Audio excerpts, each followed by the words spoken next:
Hello friends, welcome to learning classes with Priyanka. कैसे हैं दोस्तों आप सब? आई होप फ्रेंड्स आप सभी अच्छे होंगे। फ्रेंड्स, जो हमने सेंट्रल वैल्यू पढ़ी थी ना, उसका मैं टॉपिक ऑलरेडी आपको करा चुकी हूँ, सेंट्रल टेंडेंसी वाला। ठीक है, जिसे हम सेंट्रल वैल्यू या सेंट्रल ऑफ लोकेशन भी बोलते हैं या सेंट्रल ऑफ एवरेज भी बोलते हैं हम। ठीक है, तो उसका टॉपिक देखिए इंपॉर्टेंट है, एमएड में भी और बीएड में भी। ठीक है, तो अगर आपने वो वीडियो नहीं देखा है तो आई विल रिक्वेस्ट कि आप वो वीडियो देख लीजिएगा, और अगर आपको उसकी पीडीएफ चाहिए तो आपको वो भी मेरे टेलीग्राम पर उसकी पीडीएफ मिल जाएगी। ठीक है, आप डायरेक्ट भी सर्च कर सकते हैं टेलीग्राम पर लर्निंग क्लासेस विद प्रियंका के नाम से, और उसका जो लिंक है वो भी आपको डिस्क्रिप्शन बॉक्स में मिल जाएगा। तो देखिए, हमने सेंटर वैल्यू के बारे में पढ़ा था कि सेंटर वैल्यू क्या होती है। तो सेंटर वैल्यू का मतलब होता है कि जब कोई एक सिंगल वैल्यू पूरे होल डेटा को रिप्रेजेंट करती है। कोई भी आपके पास एक कॉम्प्लेक्स डेटा है, उसको जब एक सिंगल वैल्यू रिप्रेजेंट करे तो उसको हम सेंटर वैल्यू या एवरेज बोलते हैं। ठीक है, तो हमने ये तो वीडियो पूरी देखी थी कि सेंट्रल वैल्यू के बारे में हमने कंप्लीट डिटेल में पढ़ा था। अब हम पढ़ेंगे मेज़र ऑफ सेंट्रल टेंडेंसी। तो देखिए, मैंने आपको बताया था कि 3 तरीके से हम सेंट्रल टेंडेंसी को मेज़र करते हैं। जो सबसे पहला होता है वो होता है अरिथमेटिक मीन, फिर होता है मीडियन, और थर्ड वन इज़ मोड। ठीक है, तो सबसे पहले हम बात करेंगे अरिथमेटिक मीन की, कि अरिथमेटिक मीन कैसे आप डिफाइन करेंगे, और अगर आपसे न्यूमेरिकल भी आता है, क्वेश्चन पूछा जाता है, तो आप किस तरीके से उसके बारे में बताएंगे। तो देखिए, अरिथमेटिक मीन जिसे हम एवरेज या मीन भी बोलते हैं। ठीक है, तो हम सबसे पहले इसमें बात करेंगे इंडिविजुअल सीरीज़ की। अनग्रुप्ड डेटा जिसे कहते हैं, इसमें भी 3 मेथड होते हैं। सबसे पहला मेथड है हमारा डायरेक्ट मेथड। डायरेक्ट मेथड के बाद है शॉर्टकट मेथड, जिसे एज्यूम्ड मीन भी कहते हैं, और सी इज स्टेप डेविएशन मेथड। ठीक है, तो वन बाय वन हम मेथड्स देखेंगे कि कैसे जो है आपको इसमें निकालने होते हैं। ठीक है, कि आप डायरेक्ट मेथड से कैसे करेंगे, शॉर्टकट मेथड से या स्टेप डेविएशन मेथड से। देखिए, तीनों से क्या होगा, करने का फॉर्मूला अलग होता है न्यूमेरिकल, बट आंसर सेम ही आएगा। चलिए देखते हैं कैसे। जैसे डायरेक्ट मेथड की बात करें तो ये क्या है हमारा, ये इसका साइन है मीन का। ठीक है, कि sum of all observation divide by number of observation. ठीक है, तो जैसे अगर हम x1 plus x2 plus x3 और जितने भी नंबर्स होते हैं उसको डिवाइड कर देते हैं नंबर ऑफ वैल्यू से। ठीक है, इसका फॉर्मूला होता है sigma x divide by n। ठीक है, ये इसका फॉर्मूला है sigma x divide by n। तो देखिए, where the symbol sigma is the Greek alphabet called sigma and it is used in maths denote the sum of values. ठीक है, इसको क्या कहते हैं, सिग्मा कहते हैं। ये ग्रीक वर्ड है अल्फ़ाबेट का। ठीक है, आई होप यहाँ तक आपको समझ में आया हो। आगे बात करते हैं अब। देखिए, अगर आपको इससे क्वेश्चन सॉल्व करना हो तो क्वेश्चन क्या है, if the heights in centimetre of 5 student of class 8th in school are 124, 162, 168, 172 and 184। ठीक है, respectively find the mean height. किससे, डायरेक्ट मेथड से निकालनी है। तो मैंने आपको डायरेक्ट मेथड का फॉर्मूला क्या बताया था कि mean equal to sigma X divide by 9, ये इसका मेथड है।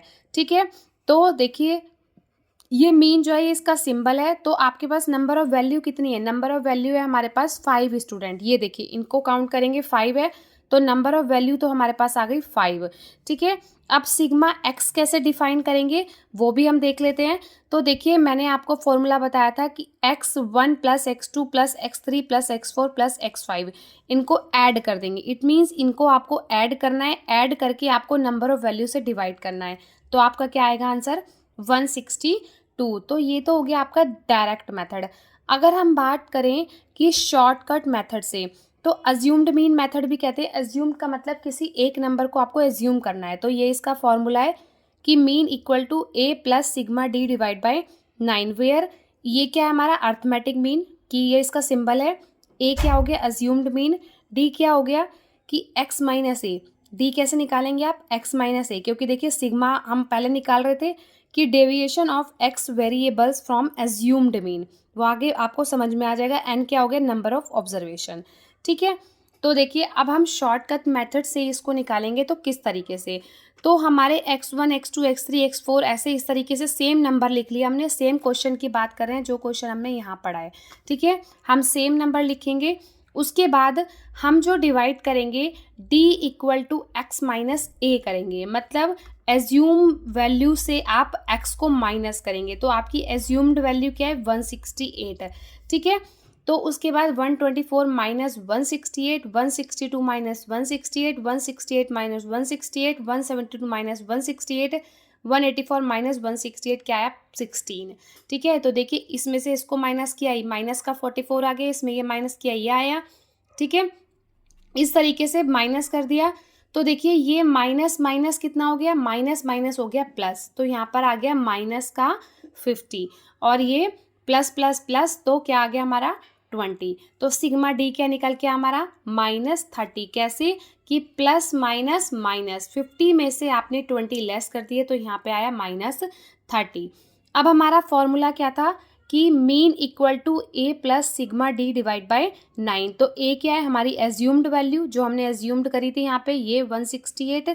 उसके बाद सिग्मा डी क्या आया हमारा निकल के -30, तो हमने यहाँ लिखा -30 divide by number of value, कितनी है 5 से इसको डिवाइड किया, 5 अंक 30 होते हैं, ठीक है। प्लस माइनस माइनस, तो 168 में से 6 माइनस कर दिए तो कितना आया 162। तो देखिए हमारा शॉर्टकट मेथड से भी 162 आ रहा था और 162 हमारा इससे भी आया, सॉरी शॉर्टकट मेथड से भी 162 और जो हमारी डायरेक्ट मेथड था उससे भी हमारा 162 ही आंसर था। अब नेक्स्ट वन देखते हैं हमारा स्टेप डेविएशन मेथड। तो इसका फॉर्मूला होता है mean equal to A plus sigma D divide by n into c i. तो देखिए सी आई हमेशा आपको, अगर नहीं दिया गया है तो सी आई आपको हमेशा 10 या 100 मानना है, ठीक है। 100 या 10 आप मान सकते हो, ठीक है, अगर नहीं दिया गया क्वेश्चन में। तो आगे देखते हैं इसको कि देखिए अगर आप इससे करेंगे तो कैसे निकालेंगे। तो देखिए x क्या था हमारा, x तो ये हो गए x1 x2 x3 x4 x5। उसके बाद सेम एज कि 124 में से ये माइनस किया, इसमें से ये माइनस किया, इसमें से माइनस किया, ऐसे ही माइनस करके हमारा सेम आया यहाँ पे, ठीक है। अभी मैंने आपको कहा था कि d कैसे निकालोगे, आप d निकालोगे d डिवाइड बाय c। तो देखिए हमने 10 जो है उसकी वैल्यू ले ली c की, जब कभी ना दिया गया हो क्वेश्चन में तो आप 10 या 100 मान सकते हो। तो इसको इससे डिवाइड किया, ये आया, -6 को 10 से डिवाइड किया 0.6, माइनस सॉरी प्लस इसको डिवाइड किया 0.4 और 16 1.6 आया। Same as minus minus plus होते हैं, ठीक है, इनको प्लस किया तो क्या आया माइनस का 5, प्लस प्लस प्लस हो गया तो यहाँ पे क्या आ गया 2 आ गया, ठीक है। यहाँ तक समझ में आया। आगे देखिए sigma equal to A plus sigma D divide by n into c. तो क्या था हमारा एज्यूम वैल्यू 168 और सिग्मा डी क्या आई हमारी -3, क्योंकि हमारा यहाँ पे आया -5, यहाँ आया 2, तो ये क्या हो गया -3, क्योंकि प्लस माइनस माइनस, तो -3 डिवाइड बाय 5 इंटू 10 जो हमारा सी था, ठीक है। इसे बहुत जगह सी आई भी आपको मिलेगा देखने को, सी आई लिख सकते हैं हम। तो ऐसे ही 5 2 ज़ा 10, ठीक है, तो और 3 2 ज़ा 6 हो गया, ठीक है। तो देखिए यहाँ पे आया -6 प्लस माइनस माइनस 168 में से ये लेस कर दिया तो क्या आ गया 162, सेम आंसर आया, ठीक है। तो देखिए अगर आप किसी से भी क्वेश्चन को करते हैं, चाहे डायरेक्ट मेथड हो, चाहे आपका शॉर्टकट हो, चाहे स्टेप डेविएशन हो, आंसर आपका सेम ही आएगा, ठीक है। बस आपको फॉर्मूला याद रखना है और आपको ये देखना है कि आपको किस तरीके से करना है। आई होप आपको समझ में आ गया हो। अगर आपको अच्छा लगे तो वीडियो को लाइक शेयर एंड कमेंट कर दीजिएगा और चैनल पर नए हो तो सब्सक्राइब कर दीजिएगा। मिलते हैं अपनी नेक्स्ट वीडियो में। Bye bye and take care and thank you so much for watching this video.